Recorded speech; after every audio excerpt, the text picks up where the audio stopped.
금융위 입장에서는 5월, 6월, 7월에 뭐 점점 대출 규제가 강화되니까 설령 뭐 대출이 늘어나겠어? 약간 이런 생각인 것 같고요. 그럼에도 불구하고 후순위 생애 최초가 여전히 살아있다면은 생애 최초 비중이 계속해서 늘어나면서 갭 투자는 계속해서 있을 건데 금융부처가 지금 너무 나이브한 것 같아요. 상황 인식이.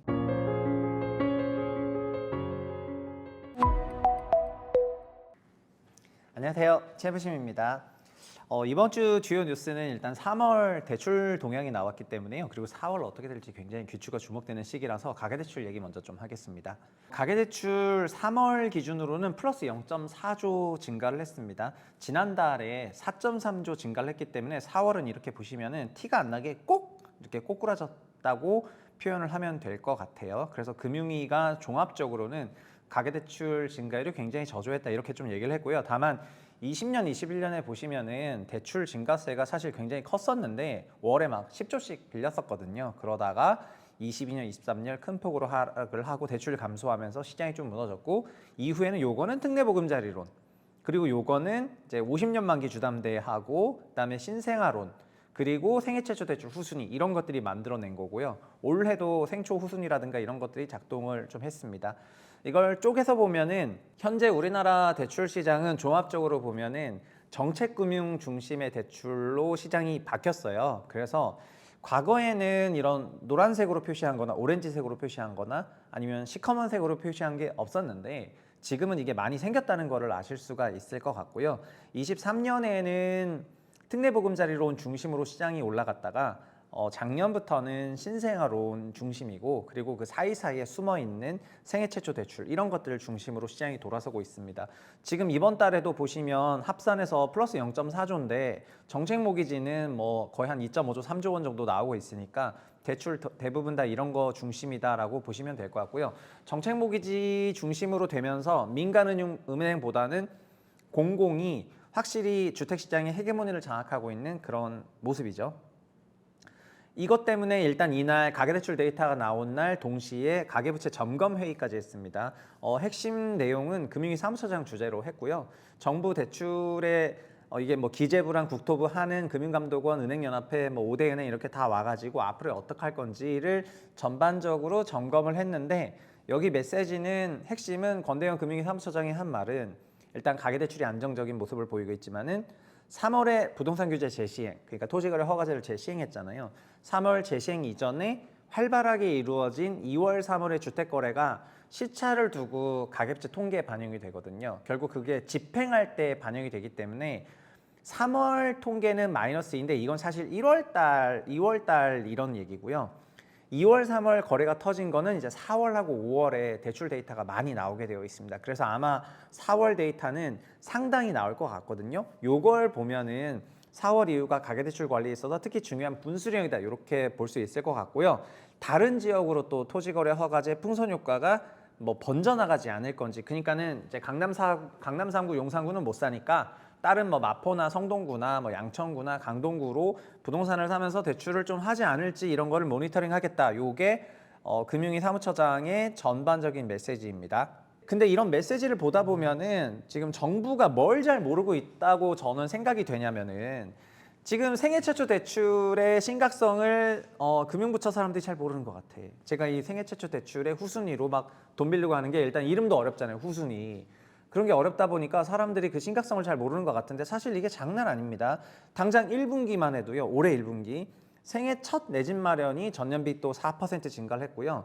이게 생애 첫 내 집 마련하는 게 어떻게 보면 당연하다고 할 수 있는데 왜 어떻게 내 집 마련하냐면은 원래 이 대출은 그냥 9억 이하나 6억 이하 집에 대출 받아가지고 자기가 들어가라고 있었던 대출인데 요즘은 어떻게 하냐면은 마포에 뭐 한 16억에서 19억 정도 되는 거를 전세 8억 9억 끼고 또 생애 최초 6억을 끼고 이런 식으로 한 12, 15억을 만들어서 갭 투자하는 데 사용이 되고 있지 않습니까? 그러니까 종전에는 전세 낀 갭 투자였는데 지금은 전세 플러스 생애 최초 낀 갭 투자를 하고 있는 그런 상황이고요. 그랬더니 저희 댓글에서도 전세입자가 그거 누가 오케이 하냐 이러는데 전세는 선순위고 전세 선순위 뒤에 후순위를 쌓는 거기 때문에 전세입자는 문제가 생겨도 뭐 문제될 게 없어요. 그리고 전세보증보험을 가입하면 다 이제 되는 문제고 후순위로 6억을 더 빌려가지고 갭을 하고 있기 때문에 그거가 가격이 10% 뜨게 만드는 그 레버리지의 원천인 거죠. 서울시 거래량은 자연스럽게 생초가 서울로 좀 집중이 되다 보니까 22년, 23년에 사상 최저였었는데 지금은 이제 회복을 하고 있습니다. 월에 8천, 9천 이렇게 올라가고 있습니다. 물론 20년, 21년에는 서울이 막 월에 11,000, 12,000 그리고 많이 거래될 때는 믿어지지 않겠지만 한 달에 24,000호 이상으로 아파트 매매 거래에 있었다가 그게 이제 3, 4천으로 내려간 거잖아요. 3, 4천대로 내려갔다가 지금은 이제 7천대를 기록을 하고 있는 것입니다.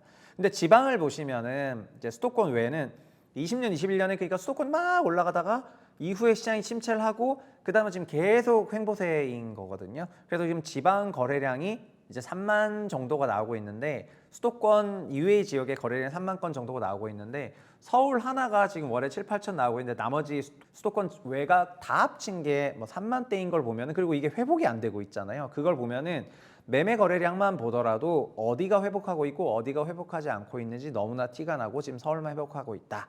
이렇게 볼 수가 있죠. 그리고 주도부에서는 근데 요날 회의를 하고 무슨 얘기를 했냐면은 일단 5월에 전세자금 대출 보증 비율을 이제 낮추는 겁니다. 이거는 전세자금 대출 금리가 올라간다는 얘기입니다. 그러니까 전세자금 대출 금리가 지금보다 좀 더 올라간다는 거기 때문에 그러다 보니까 막 지금 전세 갱신해야 되지 않냐 이런 고민들이 많은 것 같고요. 6월부터 뭘 하냐? 전세자금 대출 빌리는 사람도 종전엔 전세 계약서만 있으면 빌렸는데 이제는 이 사람의 소득도 강화를 해요. 소득 심사를 해요. 그렇기 때문에 그게 이제 한 꼭지가 있는 거고요. 그리고 7월부터는 뭐가 있냐? 7월부터는 전 금융권을 대상으로 스트레스 DSR 3단계, 요거 또 어려운 내용인데 스트레스 DSR을 3단계를 시행하게 됩니다. 그러니까 금융위 입장에서는 5월, 6월, 7월에 뭐 점점 대출 규제가 강화되니까 설령 뭐 대출이 늘어나겠어? 약간 이런 생각인 것 같고요. 그럼에도 불구하고 후순위 생애 최초가 여전히 살아있다면은 생애 최초 비중이 계속해서 늘어나면서 갭 투자는 계속해서 있을 건데 금융부처가 지금 너무 나이브한 것 같아요. 상황 인식이. 하여튼 이런 상황입니다. 참고로 스트레스 DSR은 이제 오랜만에 들으니까 까먹으셨을 것 같은데요. 스트레스 DSR은 현재 2단계를 하고 있습니다. 2단계는 은행 기준으로는 주담대하고 신용대출에 적용하는 거고요. 3단계는 가상금리 100%를 더하게 되는 건데 주담대, 신용대출, 기타대출 그리고 제2금융권에서도 주담대, 신용대출, 기타대출 이런 거를 다 더해서 하게 되어 있습니다. 그리고 스트레스 금리에 100%를 적용하니까 사실상 1.5%포인트 정도의 금리 상승 효과만큼 대출 한도가 내려오는 거거든요. 근데 스트레스 DSR을 썼는데 어떻게 이렇게 갭 투자를 많이 한다? 아까 말씀드렸지 않습니까? 후순위 갭 투자를 하면 된다 이 말이죠. 그러니까 전세 끼고 일단 전세 끼고 집 사는 사람은 스트레스 DSR 걸릴 일이 없죠. 전세 끼고 집을 사는 건 전세는 남의 돈이니까. 근데 전세 그 위에다가 또 후순위를 쌓으면은 레버리지율은 극도로 올라가고 예를 들면 10억짜리 집에 전세 5억 들어있는데 내가 후순위 생애 최초로 3억을 더 받아버리면은 레버리지는 8억까지 되는 거잖아요.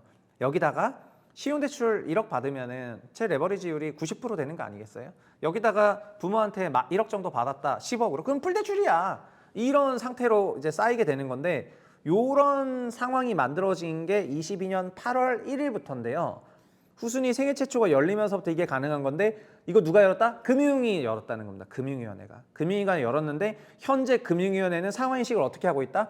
가계대출이 많이 안 올라가니까 뭐 그냥 전반적으로 안전하구나 되게 나이브한 판단을 내고 있고 후순위 생초를 가지고 지금 이 순간에도 오늘 제가 영상 월요일에 올릴 건데 이것도 지금 대출 막 강의가 열리고 있는 상태거든요. 대출 강의 열려가지고 막 유명한 대출 인플루언서들이 후순위 생초를 써가지고 집을 사는 강의를 계속해서 하고 있는데 그러니까 시장이 이렇게 올라가고 있는데도 진짜 저쪽에서 막 그냥 뭐라 그럴까 그냥 정말 한가하게 생각을 하는 것 같아. 긴장감이 없이. 그래서 금융부처는 주택시장에 대한 불안은 누가 만들었냐? 금융부처가 만들었다는 걸 좀 깨달았으면 좋겠고요. 그리고 금융부처가 이런 것들을 관리를 잘 해야지 될 거인 것 같아요. 일 좀 합시다. 여기까지 하겠습니다. 감사합니다.